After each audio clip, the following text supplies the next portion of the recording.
My past is not a memory. Metroid has long been a beloved series to hardcore Nintendo fans. But with the release of 2021's Dread, which became the highest-selling installment, the franchise earned legions of new players. Now, it's making a greater push towards the limelight. Nintendo remastered the first Prime and released many older entries through the Switch Online service. While it isn't the most complicated chronology of Nintendo's catalog, several games have still been released out of order. And some players may wonder how Samus's adventures all fit together. Well, wonder no more. Welcome to MojoPlays, and this is the Metroid Timeline Explained.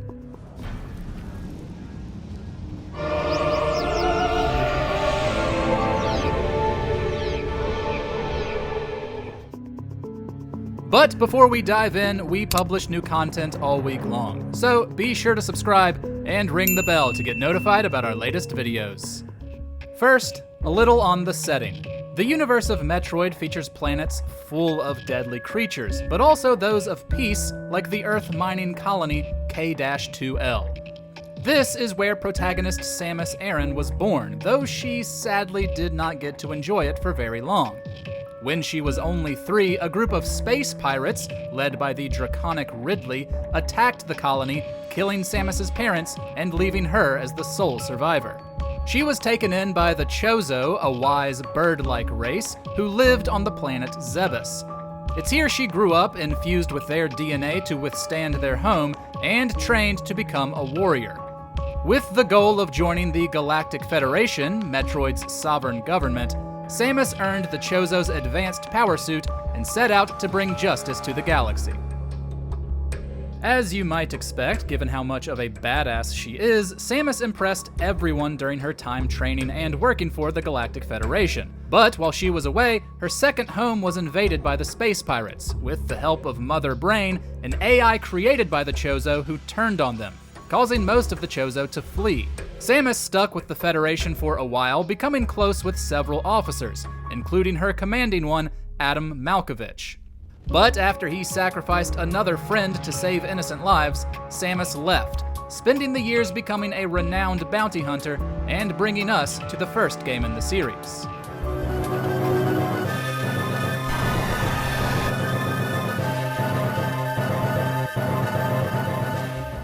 The space pirates attacked a galactic research ship and stole a group of the mysterious and dangerous Metroids, organisms that can drain the life force of any creature and mutate to become more powerful. With their forces rebuffed and with the knowledge that the pirates would breed the Metroids into an unstoppable galaxy-conquering force, the Federation turned to Samus to infiltrate Zebes. She was to kill any Metroid she found and put an end to Mother Brain. And after taking out the villain's generals, the behemoth Kraid, and the killer of her parents, Ridley, Samus did just that. The NES original ends with Samus escaping Zebes, but the remake, 2004's Zero Mission, added an epilogue and one final challenge for the player. Samus's ship was attacked by remaining pirates, crashing back onto the planet deep within Chozo ruins. Her suit was lost in the process, forcing her to navigate the ruins with caution as swarms of pirates were lurking about. Making it to the center of these ruins, Samus unlocked a test that earned her a new power suit. She then destroyed a robotic recreation of Ridley and escaped before the rest of the facility was destroyed.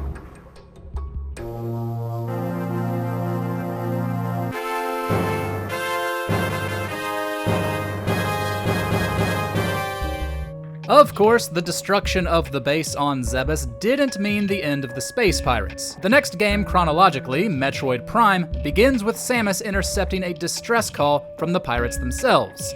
When she reaches their space station, she discovers many of them dead at the hands of a parasite queen, which they had been performing experiments on.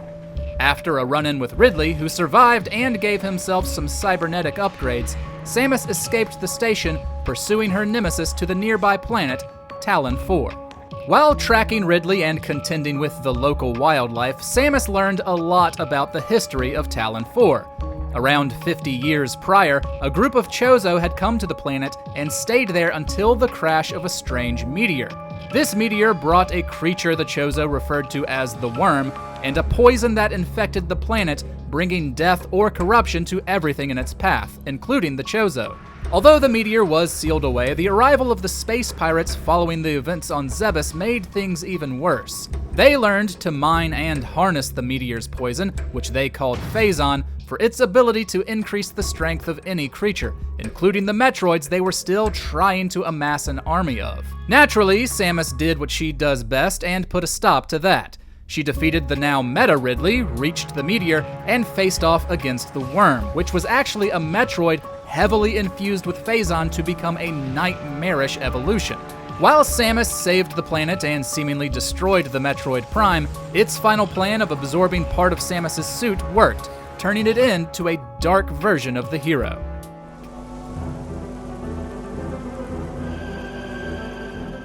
Not long after these events, a telepathic message reached the minds of many forces across the universe. The secret to ultimate power resides in the Alembic Cluster. So kicks off 2006's Metroid Prime Hunters for the DS. The Federation asks for Samus's help once again to venture to this part of the galaxy, once home to a mighty race, to investigate the message.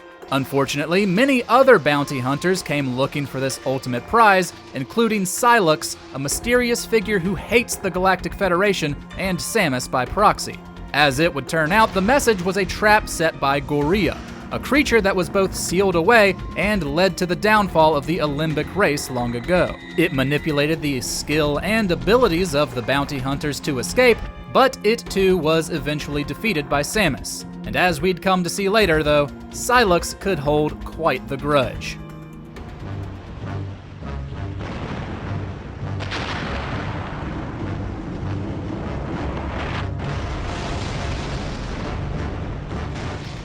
Which brings us to Metroid Prime 2 Echoes.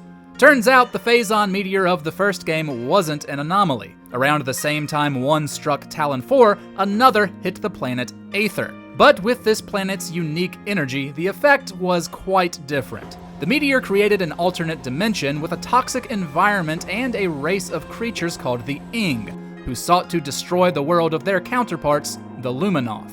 Of course, the space pirates were drawn to the Phazon, setting up yet another base on Aether. After losing contact with a platoon of Marines, the Galactic Federation naturally turned to Samus for answers. Unfortunately, after getting near the planet, Samus's ship was damaged by a lightning storm, with no choice but to explore Aether's dangerous surface.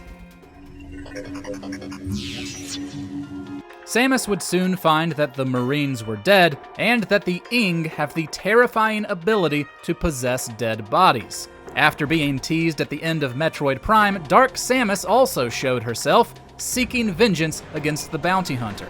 Samus would later learn of the plight of the Luminoth. On the verge of defeat, they would soon lose their home to the Ing, who had stolen nearly all of the light of Aether, the planet's energy.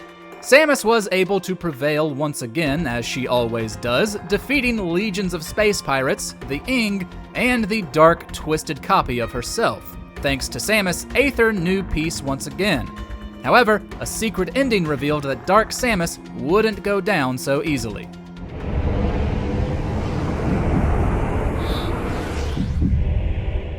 Fast forward 6 months, where Samus and 3 other bounty hunters, notably none of those seen in the previous Hunters, are called in by the Galactic Federation.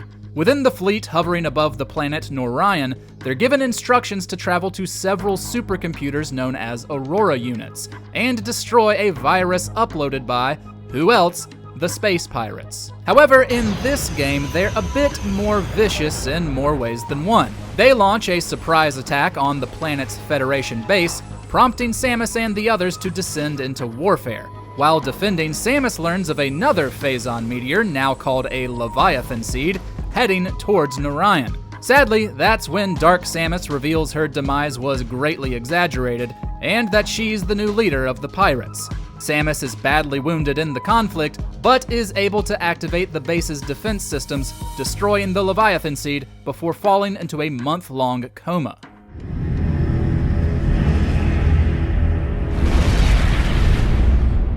When she comes to, she learns she's been corrupted by Dark Samus's Phazon, and that her fellow hunters have gone missing while looking into 2 other planets that were hit by Phazon meteorites. Someone should really look into those. Samus ends up traveling to each of the planets corrupted by the Leviathan seeds, and there, she defeats the more powerful pirates as well as her corrupted former allies.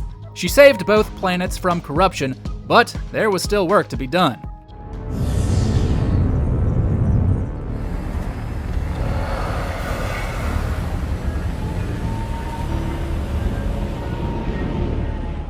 Samus would then travel to the pirate homeworld for the first time, and after taking down its shield, she led an attack with the Federation. She would encounter Ridley once again, now infused with Phazon, making him an even bigger pain.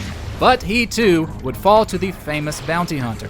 Except even this wasn't the end. While the Federation continued its battle against the pirates, Samus uncovered and ventured to the planet Phase, the source of Phazon. Here she had her final confrontation with Dark Samus, and although her evil clone put up a mighty fight, Samus is nigh unstoppable. She put an end to Dark Samus, and with the destruction of the planet, all Phazon in existence. While the game had a happy ending, Sylux, having only hatred for Samus and the Federation, was seen tailing Samus in a cliffhanger ending.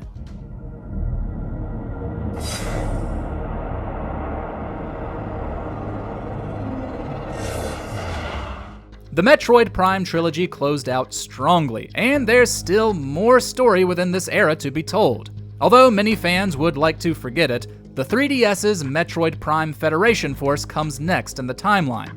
The multiplayer spin-off follows a group of mech-operating Marines who are tasked with going after the ever-surviving space pirates, who are building an impressive, highly destructive battleship called the Doomseye, as well as sticking with their old standby plan of breeding Metroids. Samus doesn't play a huge role in the game. She gathers intel for the Marines and saves them in a few instances. But she's also captured and brainwashed by the pirates, who use new tech to increase her size and force her to fight the Force. They're able to defeat and free her, as well as destroy the Doomseye and steal a Metroid egg for the Galactic Federation to study. However, Sylux makes another brief appearance, breaking into a facility and forcing the egg to hatch.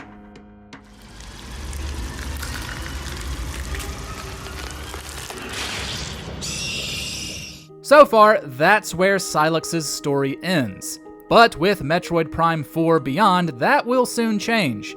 Not much is known about the plot, but the rival bounty hunter appears to play a big role. The announcement trailer ends with him attacking a Galactic Federation facility and confronting Samus, bringing the space pirates and a couple of Metroids with him. It seems the upcoming game will finally give him the spotlight he so clearly craves.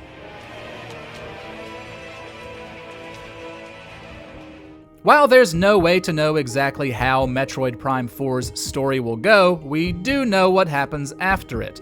The timeline goes back to its 2D roots at this point, with the Game Boy's Metroid 2 Return of Samus, and its 3DS remake. The latter version also gives us a bit more information on the Chozo. Ruins of the race can be seen around SR388, the Metroid homeworld, and the game's setting. And depending on your completion rating, you can unlock some images that tell their story on the planet. 2 Chozo tribes arrived at some point, the peaceful and scientific Thoha, and the warlike Mawkin. They encountered the X, a parasite that can assimilate and replicate the form of any creature it comes into contact with.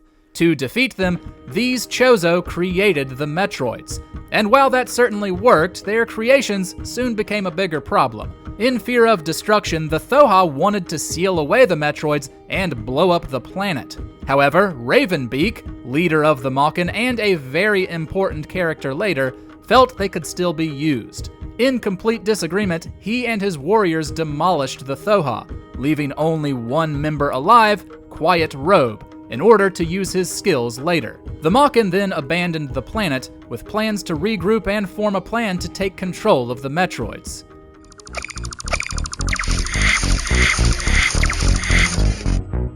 Enter Samus Aran. The game's plot sees her sent to SR388 by the Federation, tasked with destroying the Metroid species once and for all. She does so, even defeating their queen in the end, but comes across a single remaining egg. When it hatches and the Metroid imprints on her, Samus can't bring herself to kill it, and thus saves it. Ridley, somehow still alive, pops up in the climax in an attempt to steal the baby Metroid. The duo defeat the villain together, though as we've seen many times before, this was not the end of Ridley.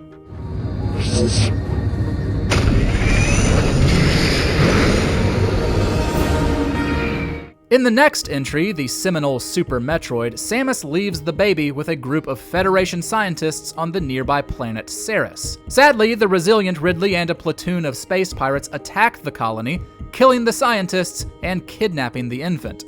Although Samus attempted to stop them, the planet was destroyed and the Metroid was stolen. Samus's chase led her back to Zebes. The pirate forces had rebuilt their base there, with Mother Brain surviving and leading them once again. Navigating the twisted remains of her once childhood home, Samus defeats Mother Brain's forces, including Ridley, who she is finally able to stop for good.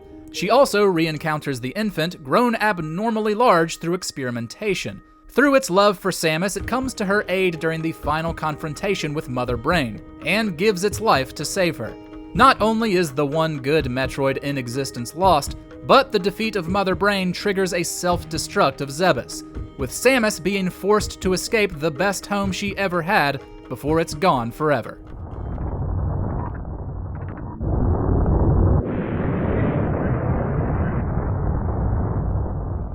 The plot of 2010's Other M picks up directly after this and chronicles the hubris of certain Galactic Federation officials. The final fight against Mother Brain and Super Metroid had left Samus weakened, and her hospital stay at the beginning of Other M would have disastrous consequences. After recovering, Samus received a distress call, which led her to the Bottle Ship space station. Surprisingly, it was also received by Adam Malkovich, the commanding officer of her former platoon. Although there was definitely tension between the two, everyone worked together to solve the mystery of the distress signal. Unfortunately, an unsanctioned group within the Federation had been conducting experiments with the DNA pulled from Samus's suit following her time on Zebes. This led to a new group of Metroids being created, as well as a clone of Ridley. They had also created a replica of the Mother Brain AI to control the Metroids, which took on the form of Dr. Madeline Bergman.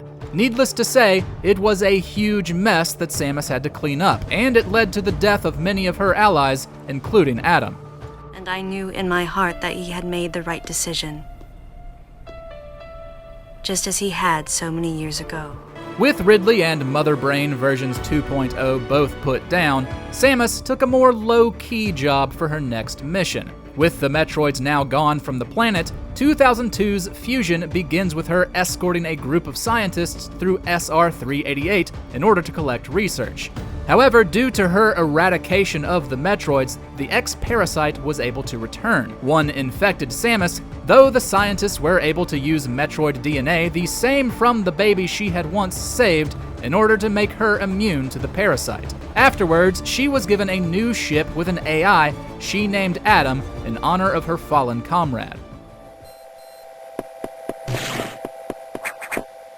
Although Samus was saved, the doctors who helped her were doomed. The X-Parasite formed with her suit, becoming the terrifying SAX, and led the other parasites in an attack on the researchers, none of which survived. Haunted throughout the facility, she would later find that the Galactic Federation was cloning Metroids once again, but this time not through a rogue group. She would also learn that the government hoped to secure the SAX to use for military purposes. Naturally, Samus wasn't having any of that. In her attempts to destroy the facility, she had aid from the AI given to her by the Federation.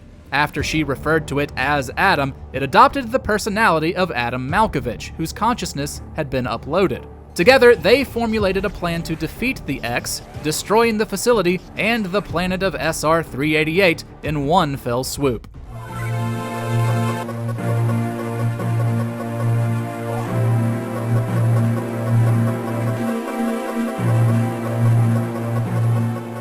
Which brings us to the last game so far in the Metroid chronology, 2021's Dread. After fleeing from SR-388 with his Chozo tribe, the violent Raven Beak came to the planet ZDR. Unfortunately for him, one of his warriors had unknowingly been infected by an X-Parasite.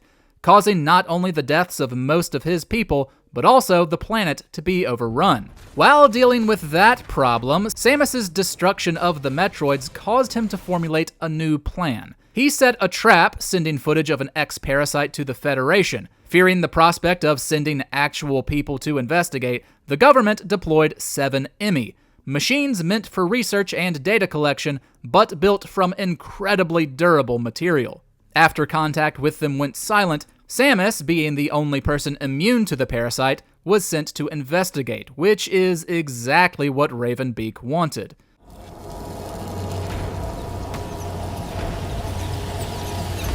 Samus encounters the villain early on and learns that the Emmy have been corrupted by him to attack her. Although she's hunted by multiple formidable opponents, she works to uncover what has happened on ZDR. Answers come when she meets Quiet Robe, the last member of the Thoha tribe, and one of the only living Chozo on the planet. He explains to her the downfall led by Ravenbeak, as well as his cause for reprogramming the Emmy to hunt her. The last Metroid DNA flowing through her veins could be used to rebuild the army he desired. Sadly, the peaceful and regretful Chozo is killed shortly after.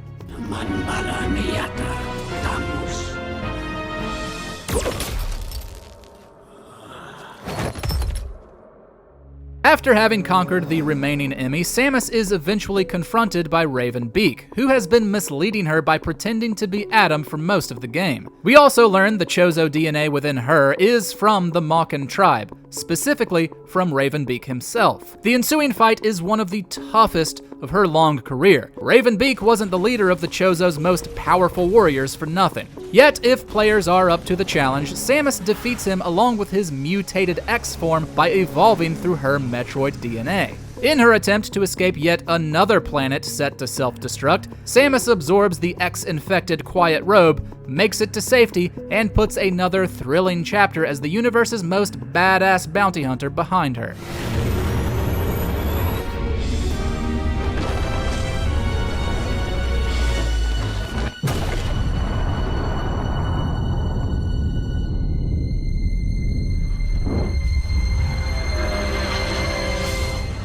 And that is the Metroid timeline explained. Although Nintendo is set to go backwards next with Metroid Prime 4, we look forward to each and every adventure Samus Aran goes on, no matter when it happens. But what about you? Are you excited for the return of Prime?